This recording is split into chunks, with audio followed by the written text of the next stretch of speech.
What if I told you you're not actually broke? You just think like you are, and that belief is quietly controlling your entire financial life. This is called the scarcity mindset, and most people don't even realize they're trapped in, because scarcity doesn't always look like poverty. It looks like fear. Fear of losing money, fear of investing, fear of taking risks, fear of not having enough. And here's the unsettling part. You might be earning decent money. You might even have savings, but deep down, you still feel financially unsafe. That constant anxiety about money didn't start today. It started years ago, maybe when you were a child, hearing things like, money doesn't grow on trees, or we can't afford that, or be realistic, or even rich people are greedy. At the time, those sentences sounded normal, maybe even responsible, but over time, they became mental software. And that software is still running your adult financial decisions. So when a new opportunity appears, your brain whispers, it's risky.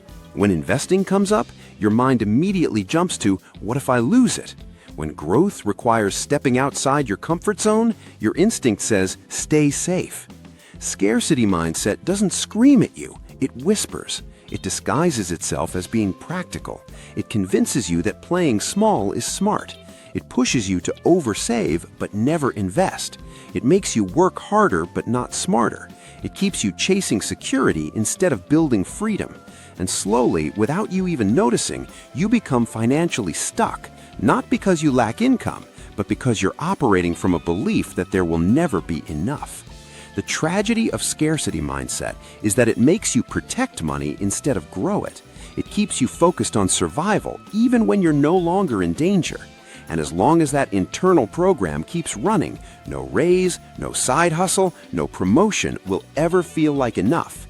Because the real limitation isn't in your bank account, it's in your beliefs. Last time we talked about how income grows, but peace doesn't. And now let's understand the real villain behind this trap, which is lifestyle inflation, the silent psychological shift where every salary increase quietly upgrades your expenses before you even notice it. The moment you earn more, your brain starts whispering that you deserve a better phone, a better car, a better apartment, and slowly your needs expand to match your income. This is not about money. It's about identity, because human behavior says we adapt quickly to comfort and then treat it as normal. Psychologists call this hedonic adaptation, where happiness from new purchases fades fast, but expenses stay permanent. Imagine climbing a ladder where every new step feels exciting for a moment, but then becomes the new ground level. That's exactly how lifestyle inflation works.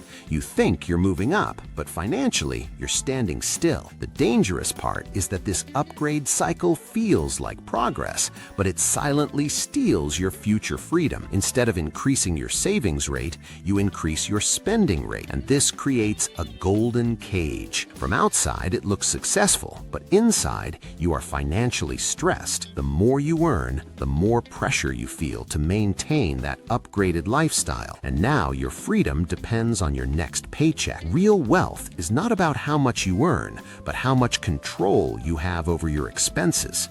If your expenses grow with income, you remain trapped. But if your expenses grow slower than income, you build power. And the difference between the rich and the broke is often not income, but behavior.